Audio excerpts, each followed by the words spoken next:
Whilst this film represents the dedicated, professional and often dangerous work of the Belgium EOD battalion, the political opinions expressed within this film do not form the opinions of the Belgium EOD battalion, any of its personnel, or the Minister of Defence for Belgium. It is also worthy of note that the Belgian government declined to participate in the most recent invasion of Iraq.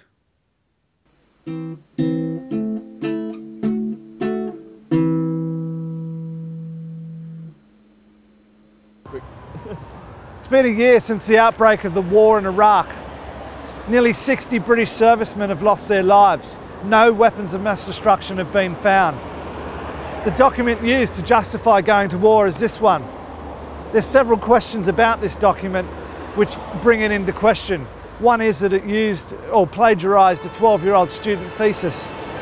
The second one is there's no credible intelligence in this after the 1990 Gulf War and no recognition that Saddam's weapons capability was severely hampered by Allied bombing in the First War. With the budget of the security services, we would expect better from this document. We are also going to go on a road trip to discover the original use of chemical weapons, how that was used on a mass scale, and to see if the security services have perhaps not completed a full risk assessment. We're going to find out if we can get a chemical weapon back into Britain and how easy that will be. That's all right, yeah. Yeah, all right. Yeah, dismantle, yeah.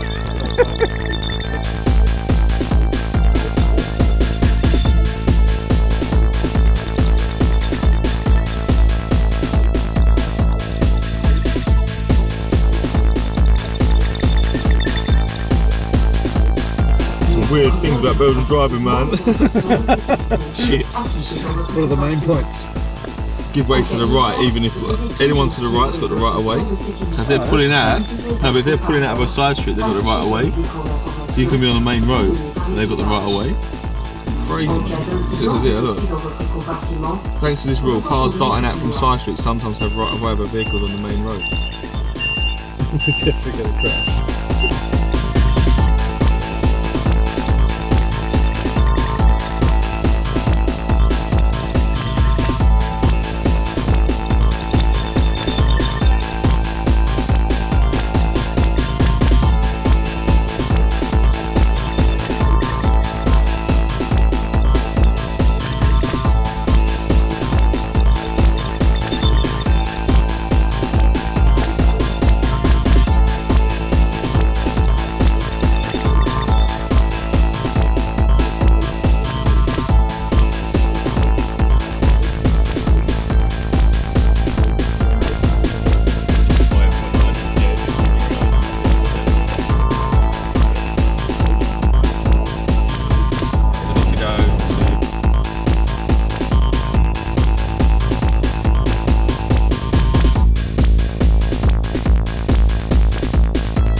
order to learn more about weapons of mass destruction, we've come here to France, to the battlefields of World War I. It was on these battlefields that chemical weapons were used on a scale never before seen and haven't been seen since.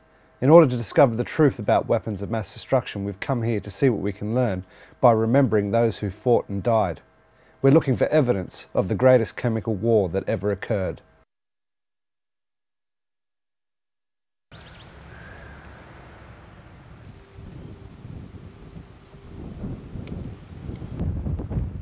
Okay, we've just arrived here in France and we're a few hours out of London. We're a few miles from the town of Albert, just over the hill from the Somme, which is back in that direction. We've chanced upon this graveyard, which sort of represents the true industrial carnage of what happened in the First World War. It was death on a mass scale, and this is a befitting monument to those people who fought and died in that war. It's well cared for, it's looked after, but it's an eerie presence when you get here. There's some thousands of graves, all marked with the names of people. Many of them don't have a name at all, it's just known unto God. Those people who fell and were never identified who they were, or they were found some years later. And there just seems to be so many of them. Well, this is one of the first memorial sites that we've come across, and I'm sure over the next few days we're going to come across a lot more. But it really does bring home how many people died in this conflict and just how enormous the loss of life would have been, and to think that this was only sort of 85 years ago, 85, 90 years ago, and to think that so many young men, they all seem to be sort of 23, 27, came here and as young men and loyal to their countries and the British Empire from all over the world, and this is where they ended up.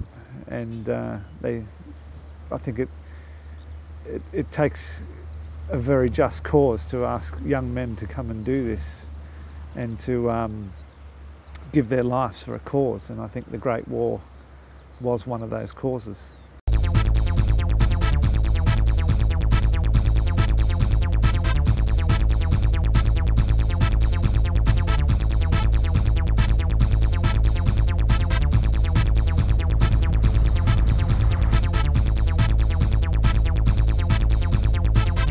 The battlefields of World War I now look more like beautiful farm scenery than anything else. It's a nice place to come and drive and visit.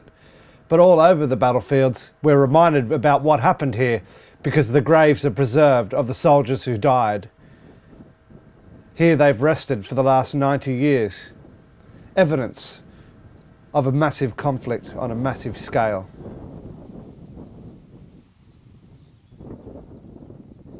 These graves weren't the only evidence we found of World War I. What's that? Look, they've got a fan. That's a show, isn't it? I want to check this. I don't care about you getting blown up here. Let's go for a walk, but please don't touch it, man. I don't care, yeah. Whatever you do, don't touch the red button. Yeah. I really want to. You know you'd touch it as well. Don't touch it, my man. Look, can't you see? Look, the tip. No, man. No, I'm only touching it. Look, see the difference in colour? Yeah. Look. We've come to the other side of the graveyard, about 50, 60 metres across, and a 5-minute walk, and we've discovered yet another unexploded shell. Now, it has a different colour on the head and it still has its fuse cap in place.